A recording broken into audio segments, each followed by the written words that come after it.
네, 자, 4장으로 넘어왔습니다. 부동산 중개 업무라고 하는 단원이죠. 37페이지입니다. 우리 기초서 37페이지에 보시면 첫 번째 공부하셔야 될 테마가 개업공인중개사의 고용인이라고 하는 단원입니다.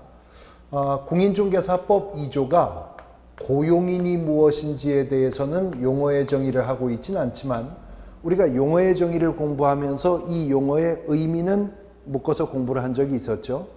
공인중개사법 2조 5호가 소속 공인중개사에 대해서 정의를 하고 있었고요. 이어지는 2조 6호는 중개보조원에 대해서 정의를 했었죠.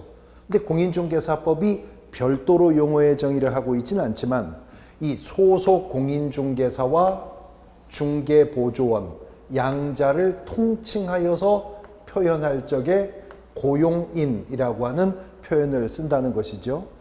자, 소속 공인중개사, 공인중개사법 2조 5호에 따르면 소속 공인중개사라 함은 개업공인중개사에게 소속이 되어 개업공인중개사에게 소속이 된 공인중개사로서 중개 업무를 수행하거나 개업공인중개사의 중개 업무를 보조하는 자를 말한다 였었죠. 이어지는 2조 6호 중개보조원은 공인중개사가 아닌 자로서라는 말로 출발합니다. 공인중개사가 아닌 자로서 개업공인중개사에게 소속이 되어 현장 안내 및 일반 서무 등 개업공인중개사의 중개 업무와 관련한 무슨 업무? 단순한 업무를 보조하는 자를 말한다 그랬습니다.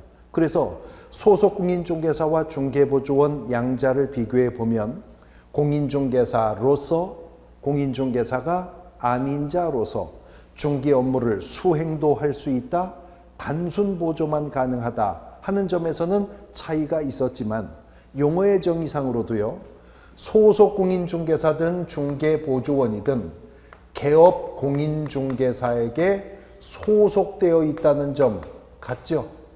또 소속 공인중개사든 중개보조원이든 그 개업 공인중개사의 중개 업무를 보조하는 역할을 한다는 점 같습니다. 그런데 공인중개사법이 양자를 통칭하여 고용인이라고 부른다고 하니까 결국 고용인이란 개업공인중개사에게 소속이 되어 중개 업무를 보조하는 자가 고용인인 것입니다. 그런데 고용인 중에는 공인중개사 자격이 있는 고용인도 있고 없는 고용인도 있어서 자격증이 있는 고용인을 일컬어 소속공인중개사, 자격증 없는 고용인을 일컬어 중개보조원이라 한다는 것이죠. 같은 고용인이라 하더라도 소속공인중개사와 중개보조원은 공인중개사법상 여러 부분에서 차이가 있습니다. 그것을 우리가 이제 진도 나가면서 계속 살펴보게 될 건데, 소속공인중개사는 개업공인중개사가 아니지만 전문 자격사이기 때문에 개업공인중개사와 같이 업무를 개시하기 전 인장 등록할 의무가 있어요. 중개보조원은 그런 의무가 없습니다. 소속공인중개사는 업무를 수행도 할 수 있다는 거죠. 그래서 소속공인중개사가 업무 수행했다면 개업공인중개사와 함께 거래계약서에도 확인설명서에도 서명 및 날인을 해야 됩니다. 중개보조원은 그런 의무가 없습니다. 소속공인중개사는 교육도 실무교육이라는 걸 받아야 하는 자이고요. 2년마다 연수교육도 받아야 됩니다. 마치 개업공인중개사처럼. 그러나 중개보조원은 3시간 이상 4시간 이내 범위 내에서의 직무교육만 한번 받으면 될 뿐입니다. 이렇게 고용인이라 하더라도 소속공인중개사냐 중개보조원이냐에 따라서 차이점들도 있습니다만 지금 오늘 이 단원에서는 소속공인중개사든 중개보조원이든 고용인으로서 공통 적용되는 부분들을 추출해서 지금 하나의 소단원으로 공부하는 겁니다. 먼저 개업공인중개사는요, 업무를 보조하게 하기 위해서 고용인을 둘 수 있습니다. 그러나 개업공인중개사가 고용인을 고용해야 할 의무는 없어요. 단 개업공인중개사가 업무 보조를 시키기 위해서 고용인을 고용하였다면 고용신고를 해야 되는데 그게 소속 공인중개사든 중개보조원이든 고용인을 고용했으면 고용한 그 고용인이 업무를 개시하기 전까지요. 업무를 개시하기 전까지는 고용신고해야 된다는 점, 고용인이 소속 공인중개사였든 중개보조원이었든 동일하게 적용되는 사항이고요. 그 다음 고용한 그 고용인의 고용관계가 종료가 되면 그 고용관계 종료 사실도 신고해야 되는데 고용관계 종료일로부터 10일 이내에 고용관계가 종료되었다는 사실도 신고해야 될 의무, 그게 소속 공인중개사였든 중개보조원이었든 동일하게 적용되는 사안이 된다라고 하는 것입니다. 소속 공인중개사든 중개보조원이든 고용인으로서 개업공인중개사의 중개 업무를 보조하는 역할을 한다는 점은 같죠. 그래서 우리 공인중개사법 15조는 소속 공인중개사 및 중개보조원, 즉 고용인이요, 고용인의 업무상 행위, 고용인의 직무 관련성 있는 행위, 그 말입니다. 업무상 행위는 그를 고용한 개업공인중개사예요. 그 고용인을 고용한 개업공인중개사의 행위로 본다라고 하는 규정을 두고 있습니다. 자, 고용인이 한 직무 관련성 있는 행위에 대해서 고용한 개업공인중개사의 행위로 본다면 개업공인중개사는 고용인이 행한 업무상 행위에 대해서 이제 일정한 법적 책임을 져야 하겠죠? 그 구체적인 법적 책임을 어떻게 질 것이냐라고 하는 부분을 이제 구분해서 살펴보게 되시는 건데, 첫 번째, 민사 책임의 문제입니다. 이미 공인중개사법 15조 1항이 소속 공인중개사 및 중개보조원의 업무상 행위는 그를 고용한 개업공인중개사 행위로 본다라고 규정했기 때문에 개업공인중개사는 고용인이 한 업무상 행위에 대하여 연대 책임을 지게 됩니다. 다시 말해 고용인의 업무상 고의나 과실로 재산상 손해를 입은 당사자가 있다면 당연 이 손해를 입은 당사자는 행위자인 고용인에게 손해배상금 지급 청구할 수 있겠죠. 근데 그 고용인을 고용한 개업공인중개사가 연대 책임을 지기 때문에 고용인의 업무상 고의나 과실로 재산상 손해를 입은 당사자라 하더라도 행위자인 고용인을 경유하지 않고 바로 고용한 개업공인중개사에게 직접 손해배상금을 지급 청구할 수가 있게 된다는 거죠. 개업공인중개사가 연대 책임을 지고 있기 때문에 그렇습니다. 그런데 단순히 연대 책임만 지는 것이 아니라 고용인이 업무상 한 행위에 대해서 개업공인중개사는 무과실로까지 책임을 진다는 거죠. 무과실 책임을 진다는 것은 개업공인중개사에게 직접적 업무상 고의나 과실이 없었을 뿐만 아니라 개업공인중개사가 고용인을 고용하고 관리감독상의 책임을 다하였다 하더라도 고용인이 한 업무상 행위에 대해서는 개업공인중개사가 배상 책임을 진다는 겁니다. 그러면 무과실 책임을 진다는 법적 근거가 어디에 있는가? 이 두 글자입니다. 본다라고 하는 표현 때문에 그렇습니다. 법문에서요, 본다라고 하는 말은 민법상 간주의 의미를 갖는 것이죠. 간주라고 하는 것은 추정과는 달라서 어떤 불명확한 사실에 대해서 확정적 효과를 발생시키는 것을 간주 혹은 다른 말로 의지한다라고 하죠. 그래서 무과실 책임을 진다는 것인데, 자, 개업공인중개사와 고용인의 이 관계는 민법의 관점에서 조명하자면 무슨 계약 관계에 있는 거죠? 고용계약 관계에 있죠. 근데 민법이 말하는 고용계약이라고 하는 것은 피용자가 일정한 노무를 제공하고 사용자가 그 대가로서 보수를 지급하기로 하는 것을 내용으로 하는 계약을 민법에서 고용계약이라고 하죠. 그렇습니다. 일하고 월급 받는 게 고용계약인 거잖아요. 그런데 민법은 756조에서 사용자 책임에 관한 규정을 두고 있어요. 민법 756조 1항에 따르면 타인을 사용하여 어느 사무에 종사하게 한 자는, 이게 누구예요? 사용자죠? 사용자는 피용자가 사무집행에 관하여 제3자에게 가한 손해를 배상할 책임이 있다라고 규정하고 있습니다. 민법 규정입니다. 근데 그 말이나 고용인의 업무상 행위는 그를 고용한 개업공인중개사 행위로 본다 이 말이나 큰 틀에서는 같은 말 하고 있는 거죠. 그런데 민법은 756조에서 타인을 사용하여 어느 사무에 종사하게 한 자는 피용자가 사무집행에 관하여 제3자에게 가한 손해를 배상할 책임이 있다라고 규정하면서 단서를 둡니다.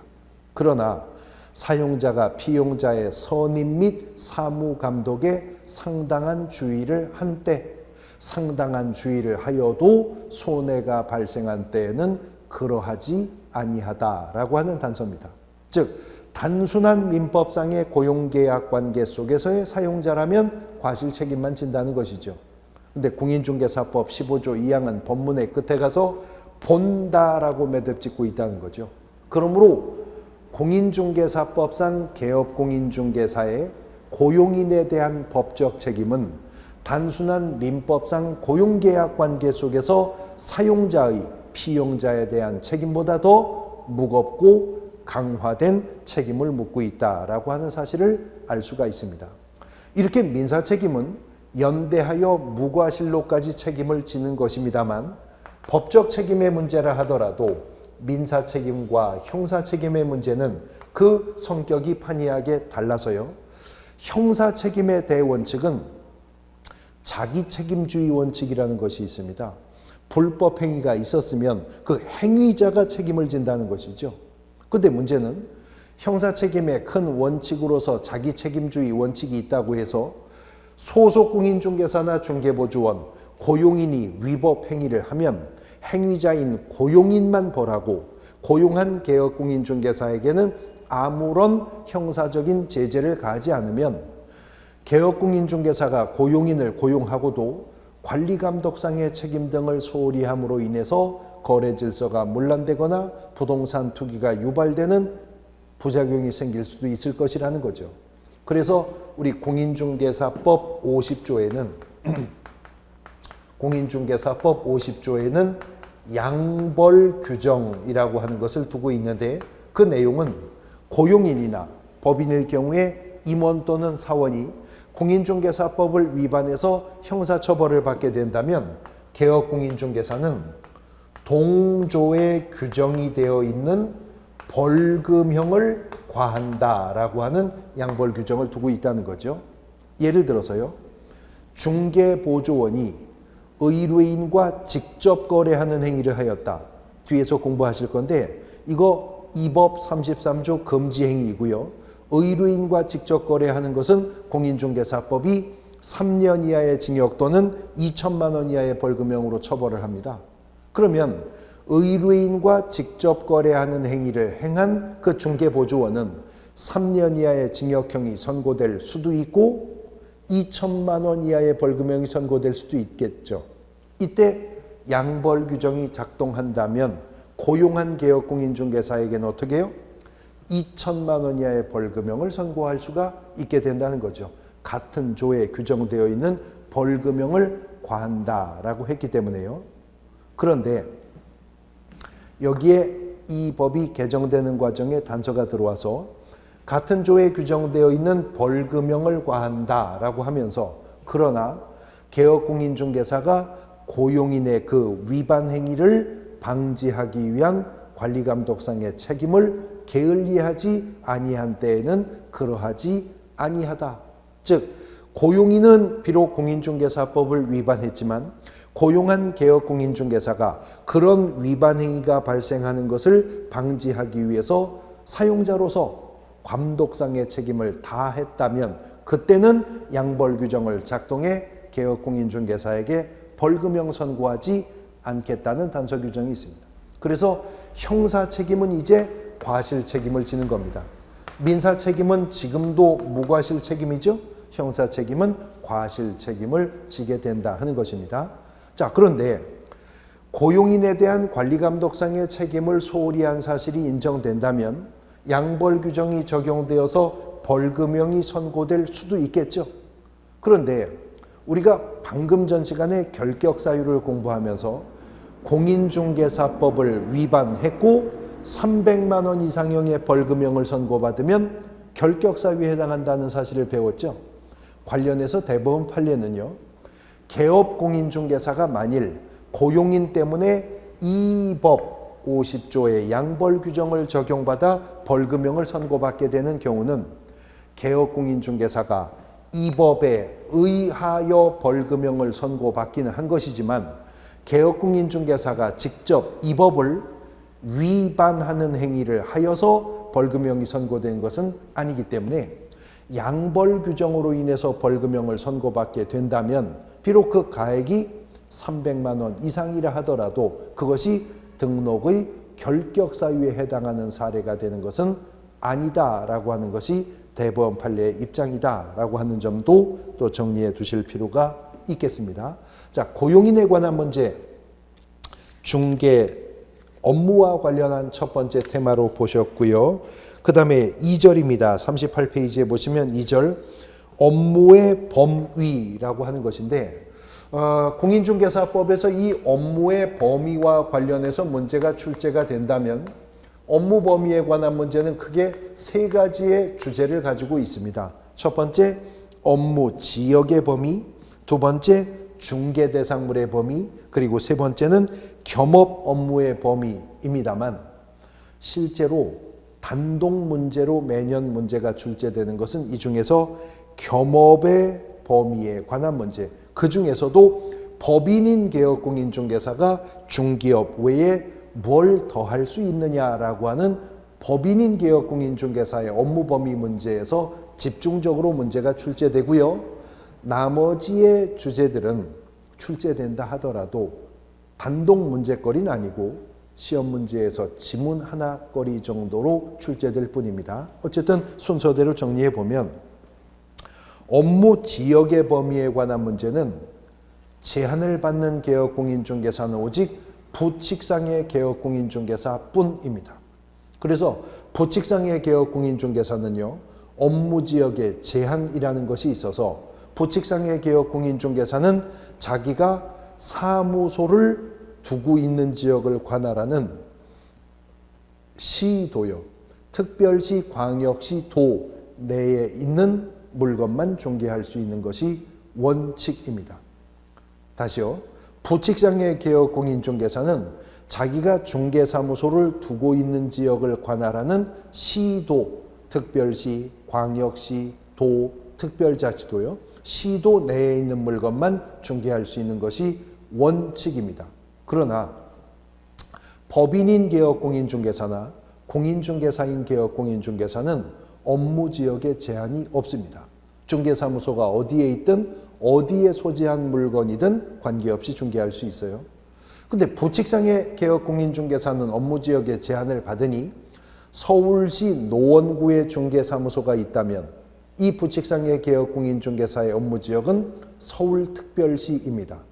그러면 서울시 노원구 상계동에 중개사무소가 있는 부칙상의 개업공인중개사가 강남구 대치동 음마아파트 중개할 수 있나요? 할 수 있죠. 노원구, 강남구 다 서울시 범위 내에 있으니까. 근데 지리적 거리로 보면 서울시 노원구 상계동에서 봤을 때 강남구 대치동 음마아파트보다도 훨씬 거리가 가깝지만 의정부시에 있는, 구리시에 있는 아파트는 손댈 수 없죠. 그거는 서울시를 넘어서 경기도로 넘어가 있는 것이니까.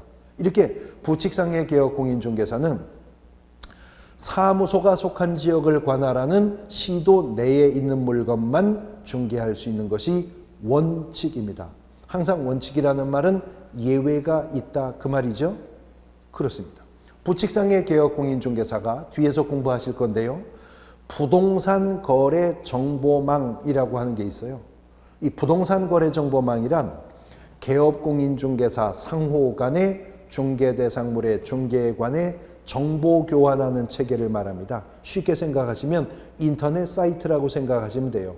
그런데 개업공인중개사 상호 간에, 즉 개업공인중개사만 들어가서 정보를 공개할 수 있고 개업공인중개사만 들어와서 정보를 검색할 수 있는 개업공인중개사 그들끼리만의 폐쇄적인 정보교환 프로그램을 부동산거래정보망이라 하거든요. 이 부동산거래정보망을 통해서 검색할 수 있는 물건은 부칙상의 개업공인중개사라 하더라도 사무소 소재지 시도 외에 있는 물건이지만 중개가 가능해진다는 거죠. 예를 들어서 서울시 종로구에 중개사무소가 있는 부칙상의 개업공인중개사라면 같은 서울시 내에 있는 물건들은 다 중개할 수 있지만 서울특별시 외의 물건은 중개할 수가 없잖아요. 그런데 종로구에 중개사무소가 있는 이 부칙상의 개업공인중개사가 부동산거래정보망에 회원 가입하여 정보망에 접속해 보니 부산광역시 부산진구 아파트가 매물로 정보망에 떠 있더라. 이거 중개하는 것이 가능해진다 하는 겁니다. 그러나 정보망으로 검색 안 되는 물건은 여전히 사무소 소재지 시도 범위 내에서 제한받을 것입니다.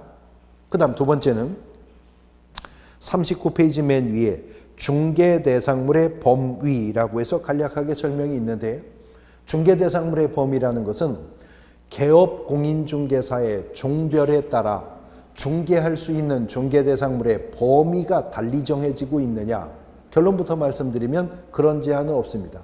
그러므로 법인인 개업공인중개사든 공인중개사인 개업공인중개사든 부칙상의 개업공인중개사든 본법이 적용하는 중개대상물의 범위는 토지, 건축물 그 밖의 토지의 정착물, 임목, 공장재단, 광업재단 동일하게 적용을 받는 겁니다. 이제 마지막 세 번째 업무 범위의 테마가 겸업 업무의 범위 있죠. 이것이 거의 매년 문제가 출제되는 본 단원의 내용인데요. 개업공인중개사가 중기업 외에 뭘 더 할 수 있느냐, 겸업 허용에 관한 문제입니다. 그리고 개업공인중개사의 겸업 허용과 관련해서는 그 개업공인중개사가 법인인 개업공인중개사이었느냐 아니면 개인인 개업공인중개사이었느냐의 문제로 양분되는 것입니다. 개인인 개업공인중개사라면 구체적으로 둘 중에 하나이겠죠. 공인중개사인 개업공인중개사가 아니라면 부칙상의 개업공인중개사일 것인데, 공인중개사인 개업공인중개사이든 부칙상의 개업공인중개사이든 개인인 개업공인중개사는요, 공인중개사법이 별도로 겸업을 제한하는 규정을 두고 있지 않아요. 그러므로 이들은 개인으로서 하나하나가 개개인으로서 헌법상 기본권 향유의 주체들이죠. 헌법이 국민에게 보장하는 기본권 중에는 직업 선택의 자유라는 것도 있습니다. 그래서 개인인 개업공인중개사들은 중기업을 영위하면서 동시에 다른 업종의 업무도 겸하여 수행할 수가 있는 것이, 겸업이 허용이 되는 것이 원칙입니다. 원칙입니다. 단순히 개인인 개업공인중개사들은 겸업행위 자체만 허용되는 것일 뿐만 아니라 중개사무소는 중기업을 영위하는 용도로만 전용하여 써야 한다는 규정도 공인중개사법은 지금 없거든요. 그러니까 개인인 개업공인중개사라면 중개사무소를 중기업 외에 다른 용도로 겸용해 쓰면서의 겸업행위까지도 허용이 되게 된다는 거죠. 그런데 법인인 개업공인중개사는 이제 얘기가 달라지는 것이, 우리가 이미 등록의 기준에서 공부한 바로는 어떤 법인인 개업공인중개사가 되려면 이 법인은 자본금 5천만 원 이상의 상법상 회사이거나 아니면 협동조합 기본법상의 협동조합이어야 한다는 것이죠. 그렇습니다. 그리고 두 번째 나왔었던 조건이 뭐냐면 공인중개사법 제14조에 규정되어 있는 업무만 수행할 목적으로 설립된 법인이었어야 한다는 것이거든요. 그래서 공인중개사법 14조가 1항을 통해서 법인인 개업공인중개사가 할 수 있는 업무의 범위를 제한하여 규정하고 있습니다. 제한하여 규정하고 있는데, 법인인 개업공인중개사도 어쨌거나 개업공인중개사이니 자의 본업으로 중기업 할 수 있겠죠? 당연히 중기업을 할 수 있습니다.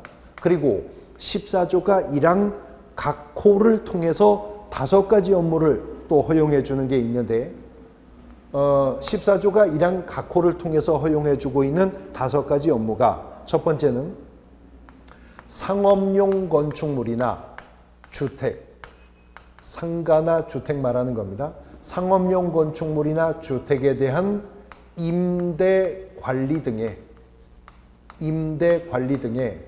부동산 관리 대행하는 업무요. 이거 법인인 개업 공인중개사에게 허용해 주고 있는 업무입니다. 그러므로 법인인 개업 공인중개사는 부동산 중기업 당연히 본업으로서 수행할 수 있지만 부동산 중기업 외에도 부동산 관리 대행하는 업무도 일정한 범위 내에서 수행할 수가 있게 된다는 거죠. 그 다음에 법인인 개업 공인중개사는 부동산에 대한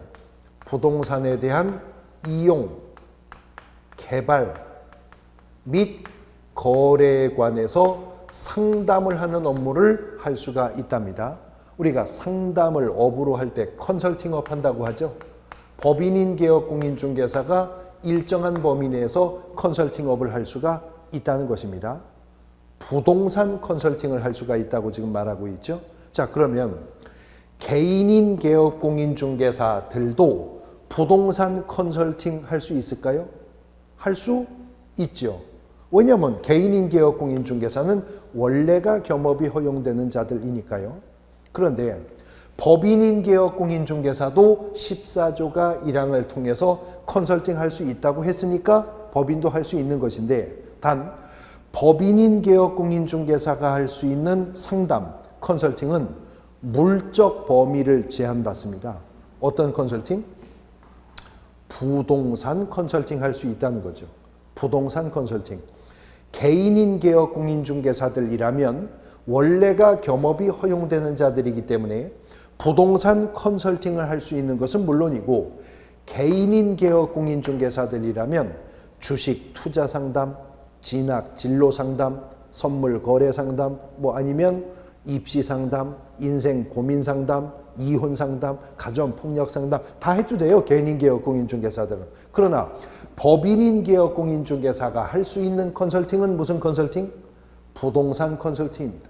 토지나 건축물의 투자 방안, 최유효 이용 방안, 개발 방안, 리모델링 방안, 뭐 건축 방안, 부동산과 관련된 컨설팅만 한정해서 중개법인은 수행할 수가 있다는 것입니다.